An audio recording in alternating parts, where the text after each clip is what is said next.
In today's video, we're looking at all the latest news and rumors around the league. Today's rumor will focus on teams like the New York Islanders, Pittsburgh Penguins, and the Toronto Maple Leafs. Plus, we have some inside info from Elliotte Friedman today looking at what went on with Yaroslav Askarov and Marty Necas before their situations were resolved. Plus, what is going on with Seth Jarvis and the Carolina Hurricanes. We have a signing in Los Angeles and a lot of talk around expansion. All that and more coming up next.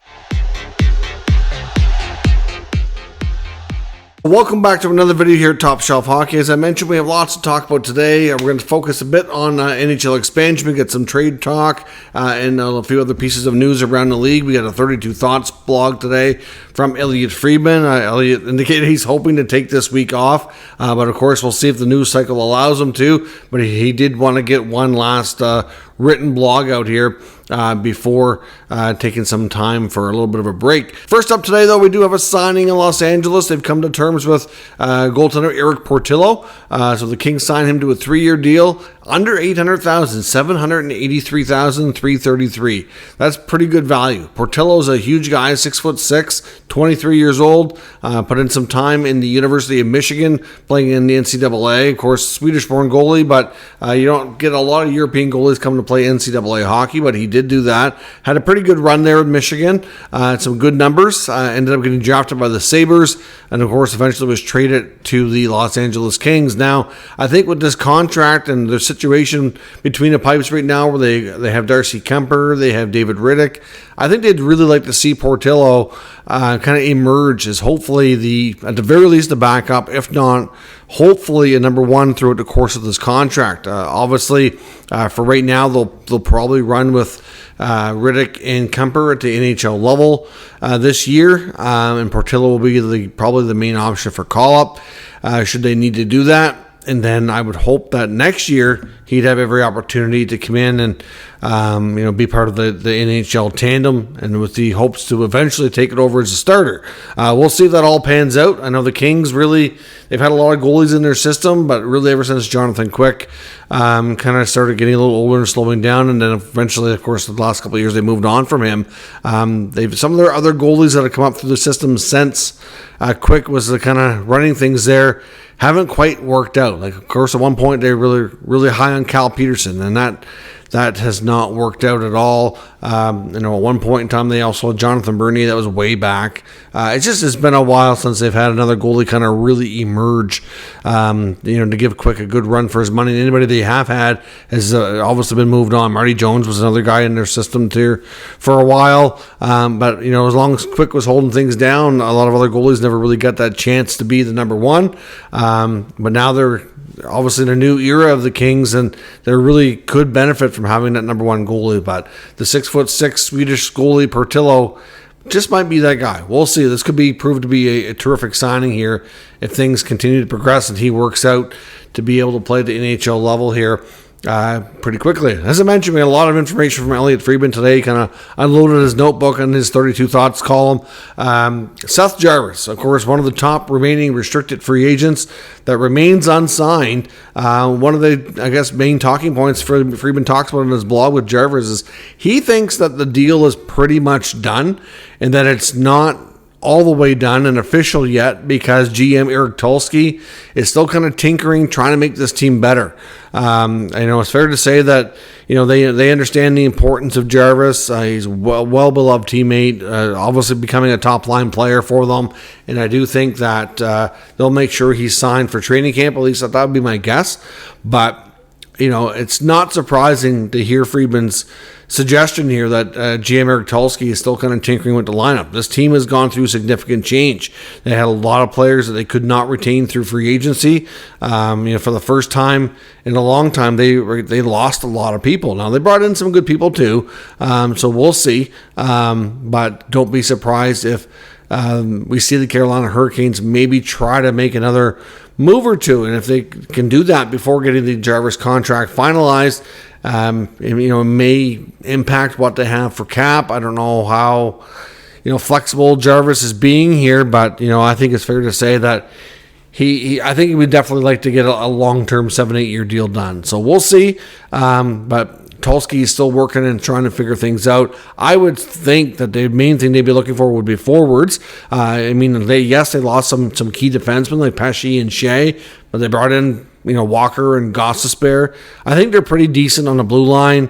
They have some goaltenders. I know goaltending is an area I think they would look at if the right opportunity exists, like Askarov did. But mainly forwards. They're just not as deep up front as they once were.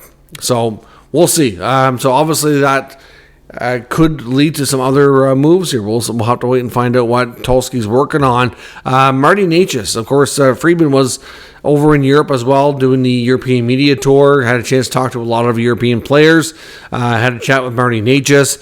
Obviously, they talked about a variety of things, but one thing that I found interesting, for staying with the Carolina theme here, is he did confirm that there was a lot of teams before he was signed. Of course, as an RFA, you're allowed to talk to teams. He confirmed to Friedman that there was a lot of interest. The main teams he would confirm that were serious were Columbus and Winnipeg. Now, of course, doesn't mean that there wasn't plenty of other teams, because he said there was. He didn't say how many or exactly which ones, but just that there were many. But of course, we'd also heard about Buffalo too. But there was a lot of talk about Winnipeg and Columbus. They're teams that we definitely had chatted about with regards to the rumors of him being traded there. And I think a lot of it was that either he wouldn't or couldn't come to terms on a contract, and eventually, ended up signing in Carolina for a couple of years. He said he loves his teammates in Carolina.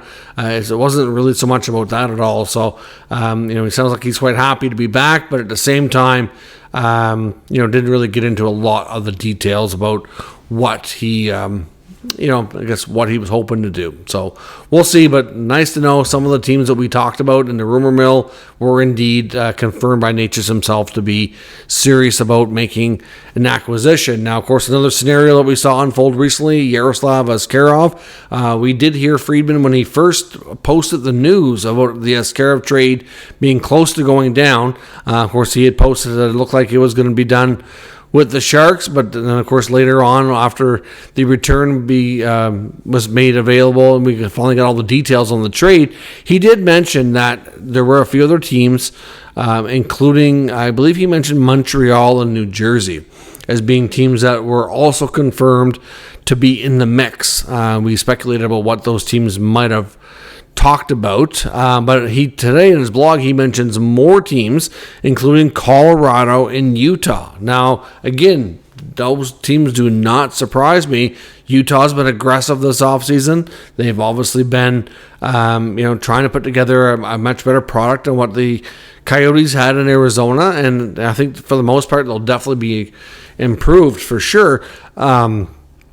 In Colorado, long term, I don't know that they're really sold on goaltending. I think there's still some seed of doubt about Georgiev, but even then, I don't think they would have moved Georgiev. It would have been a case of Askarov coming in to work with him, with the hopes that he would eventually take over as a starter. So, interesting to hear what other teams were in the mix. Like, Montreal is very interesting, like we talked about. Obviously, New Jersey as well. Lots of talk about how that could have worked out. And then, New Jersey, I think would have been a similar scenario to San Jose. I don't know that they would have moved a goalie like Jake Allen right away. I think they've already kind of committed to going with Jake and Markstrom this year. I think it would have been a case that they would have tried to sell him on the fact that, Allen only has 1 year left on his contract, so there is a path for him to be full-time in the NHL next year, and I think that's just a guess on my part, but I think that's what they would have tried to entice him on, but we'll see. But some more names, more teams mentioned there that were in on the Askarov sweepstakes. Now, as I mentioned, before we get into the trade talk, a couple of things on some PTO rumors. There's some talk that Justin Schultz, of course, former Seattle Kraken, and played for a variety of teams throughout his career, including Pittsburgh, Edmonton, and a few others. He is apparently having interest by a couple of Western Canadian teams. He is one of the names that we've heard mentioned and that I've talked about here in recent days as being one of the right shot D that the Oilers are considering either signing or bringing in on a PTO, but apparently the Canucks are in the mix there too. I don't know if we can call it a bidding war per se, because I'm not sure if either team is going to get him signed or if it's going to be more of a PTO. But, both teams are very much in the mix. Obviously, he has history with Edmonton. He is a BC boy, though, so we'll see. I'm not sure where he's going to end up. But there's lots of other names being linked to Edmonton, too, whereas with Vancouver, we haven't heard that many. So I would suspect that, one of the two. And of course, that comes from the Sportsnet's Luke Fox. They also mentioned in the Luke Fox article at Sportsnet that the New York Islanders may be considering, and it sounded like it was a little bit of a maybe, like it's far from a guarantee, but there was some talk about maybe Kevin Labanc going to training camp with the New York Islanders on a PTO. We'll see, I guess. I mean, again, he's had such an up and down last 2, 3, 4 years of his career that it's hard to see where he could fit. I don't know. I mean, some of these guys like Labanc and like Philip Zadina that are still out there, and if you look at what they did with the worst team in the league, San Jose, last year, it's not a wonder why they're not signed. Mike Hoffman's out there too. Like, there are a lot of these former Sharks that were let go, don't have jobs. They don't have contracts. So be curious to see what happens there. But Labanc and the Islanders, there's been some speculation. Far from a guarantee at this point. I don't know if we can say with any certainty that it's going to happen. Now, before we get into the trade stuff, I want to talk about another big topic in Friedman's blog today, and that was about NHL expansion. Now, he believes that we are going to see the NHL open a formal expansion process sometime soon. Now, it's hard to pinpoint a timeline. There's no rumor about when they're going to do it. But he obviously did have a chance to talk with Bill Daly on this European media tour, and he has some quotes and conversations with Daly in this blog. And essentially, that he asked Daly about opening of the process, and he said that Daly was careful answering the question, saying that they would look to do it at the appropriate time. So it sounds like I don't think that the NHL is hiding the fact that there's interest. And then Friedman also made mention in his blog that he's hearing from league sources and union sources with the NHLPA that it's very likely going to happen, just a matter of when and how many. Now, of course, this could be a process over time. It's hard to say. I don't know how this is going to work. This could be a case of they let in one team and then they do another team, and then do we get to 34? Is it 36? What's the magic number? He did ask Bill Daly, do you guys have in mind what you think is like a max? And he said yes. And he said, do I know what that number is? And he wouldn't really elaborate. So they kind of know whether it's 34, 36, or what have you, but he didn't want to get into that, and that's not surprising at all. Of course, they made mention of the fact that the NHL is in a lot fewer U.S. markets than their counterparts with the other pro sports leagues because of all the teams they have in Canada. So obviously, other pro sports teams, other leagues, like they have teams in Toronto, like the Blue Jays and the Raptors, and that's it. The NFL has none. So big difference there. Not only size of league, NHL is similar size in that sense, but not in the United States market. So there's lots of really good U.S. markets that they're not in right now. And of course, and they did elaborate with the fact that recent, expansion teams like Vegas and Seattle, they've kind of proven that they have a good formula for teams to be able to come in and have more of a competitive edge a lot sooner than they used to. So obviously, the other question Elliot asked was about the expansion fees, and could that number start with a 2? He wouldn't elaborate. He's hinting at $2 billion. I don't know if it'd be that high, but it's definitely going to be over $1 billion. I think that's fair to say for sure. Looking at the values of some of these teams that we've seen lately, and some of the sale prices, and then what the most recent expansion was for Seattle, it's definitely going to be a fair bit north of $1 billion. But I don't know if, we'll see. A lot of it's going to depend on values, and depends on how long this takes. Friedman also mentioned that there's no way to say that anything is imminent, and it could even be maybe it's sometime over the course of the next year. It's hard to say when this is going to go down. But essentially that it sounds like there's a lot of interest. He did ask as well, we're a couple of years away from the CBA, wondering if this could be an issue that's tied to it, because right now all expansion money is split between the owners. The players don't get a piece of that pie. And he goes on to say that the next CBA, and he expects the players to ask about this. So I kind of wonder if the NHL might want to get ahead of that by having the process well underway before those negotiations talk. As of right now, none of those talks have taken place. They still have a bit of time on a new CBA. And I wonder if that's something that the league will look at and be like, if we wait too long and we wait a couple of years here, that maybe the players are going to be pushing to get their hands on this money. I don't know. I mean, really, if you think about it, I think it would be a good move to at least give them a small piece of the puzzle.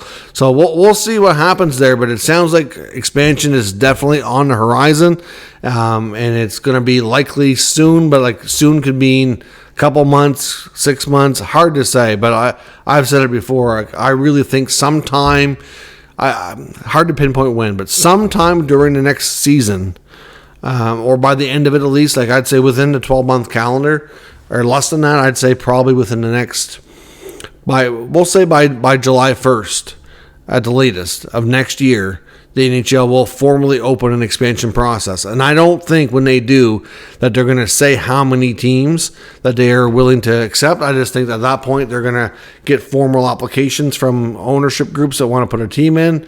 I think you're going to see upwards of 6 to 8 markets have interest, whether it be you're looking at Houston, you're looking at Atlanta again, you're looking at maybe Quebec City, you're looking at maybe Kansas City is another possibility. There's other options there too. I mean, Arizona might be ready at that point. I think they'll take their time with Arizona, though. It's hard to say how that's going to work out. And will they really even go through a proper process where they technically already have the Coyote name? I'm not sure how that's all going to work out. But at the end of the day, they know kind of what they want to do. They're just not doing it. And they said at the end, the other thing, the big thing they look at too with choosing markets is they're going to look at, like, not only is how is this going to help us grow the game, is there going to be fan support, but they're going to look at how is this likely going to impact franchise values? That's a big part of it. And it's not, and Bill Daly made sure he told Elliott, which is no big shocker. We all know this, but he's like, it's not me and Gary Bettman making this decision by ourselves. Like, this is, 32 other owners that are chiming in here, having a say. So at the end of the day, and they also made mention that they're not worried about watering down the talent level, that it's going to be, that way, that it's not going to be as good or anything. He said skill levels are off the charts, all-time high. Feel the game is in a really good spot, and it can definitely handle more teams from that perspective. So, again, lots of chat about expansion. Doesn't mean it's going to happen tomorrow, but like I said, sometime in the next, I'd say 8-9 months, 10 months, we're probably going to get the process opened, and we'll have a better idea of what they're looking at here. Now, on the rumor mill, besides the rumors around the PTOs, a couple other things to take a look at. Friedman does mention in his blog that the Maple Leafs are still tinkering as well and trying to make some deals, that Brad Treliving is still out there, and he believes they're exploring the market for another winger, preferably a left winger. Obviously, you take a look at the fact that Nick Robertson remains unsigned. If they're scouring the market for a left winger, I think that says that they're pretty likely that Robertson's not coming back. Now, we had heard, the rumor was that he would not want to come back, that he has no interest in signing there, and that he wants to move on. That has not happened as of yet, of course. But if there was any hope of it happening, you wouldn't think that they would be out there searching for somebody. And so maybe they flip him for another winger. So, for example, you have to think that there's some other young players out there that, look at, I know I had it mentioned to me by somebody like Oliver Wahlstrom in New York and the Islanders.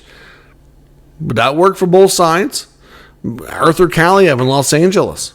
Again, these are all players. And I don't know if Wahlstrom wants to be moved, but I think it's fair to say that Lou has been, when he's talked about him, especially earlier in the offseason, he made it known that they were going to probably try, it might be best to find him a fresh start. We know Kaliev wanted to be moved. We know Robertson wanted to be moved. Robertson's a California kid. So, maybe there's a swap with the Kings. Maybe there's a swap with the Islanders. I've seen some speculation about Kyle Dubas and the Penguins going after Nick Robertson. Would they consider an offer sheet? Because they could go for an offer sheet something along the lines of a Dylan Holloway. Like, it wouldn't have to be big money where they might only have to give up like, a third-round pick or something. But looking at Pittsburgh, I'm not sure they don't have a lot of cap space. I'm not sure what they'd have to shed to make the space. They'd be better off making a trade if they could. But looking at that roster, I'm like, well, if they wanted to trade for Robertson, what would Toronto want? Would Toronto want Nola Cherry back? I don't know if Pittsburgh wants to move him. He makes $2 million. I mean, something like that would work, but I'm not sure that they really would want to do that. I mean, a Cherry might be a better bottom six guy than what some of the options they have there, but again, we don't know what the interest level is, so it's difficult to say. I don't know if Pittsburgh would offer sheet Robertson. I mean, at some point, though, if there is legit interest there, I'm not sure that there is. I mean, it was more speculation from the article I was reading. It's just, I think it's more than anything the Kyle Dubas connection. We know the Penguins want to get younger. He doesn't want to be there anymore. Put it all together. And really, it wouldn't take a lot for him to sign. If you get him a contract, like I said, in that Dylan Holloway range, that still would prove difficult for the Leafs to match. And they probably wouldn't want to pay him that money. So you might be able to get Robertson for a third-round pick. It makes sense. It really does. I don't know what the interest level is, right? So that's tough to say. But, as far as the Leafs go, the fact they're looking for somebody, they could be linked to the Kings, the Islanders. I've seen some talk, too, about the Islanders maybe moving Jean-Gabriel Pageau today. That's been in and out of the rumor mill for a number of months. I think there would be interest from Lou to move Pageau if the right deal was there. But again, it's tough to say where he could go. I seen an article that suggested Detroit. I'm like, I don't see a fit with Detroit myself. I don't think Yzerman really needs to acquire another aging center that's declining. Regardless, for them to trade Pageau, they'd have to eat money, and I don't really know how they want to do that. So again, I think there would be interest there, but that's a tough one. You're going to have to go. The only way to move Pageau, I think it'd have to be a team with more space, which is going to mean a team that's lower in the standings. Anybody that has interest for making the team deeper and having him play a different role, or be more of a depth piece, they're not going to take him at $5 million. So hard to say what happens there. But I honestly think guys like Wahlstrom, Kaliev could be great swaps for Robertson. I think there's good fit there. And Pittsburgh, to me, does make some sense, too, if they can figure it out. They'd have to shed something, but we'll see what happens. Let me know what your thoughts are on expansion and all the rumors we talked about here today, what you think is going to happen down in the comments. We'll discuss further. If you're new to the channel, make sure you subscribe and stick around. We'll keep you up to date on all the news, rumors, and analysis of all 32 NHL teams. Thank you for watching, and I'll catch you next time.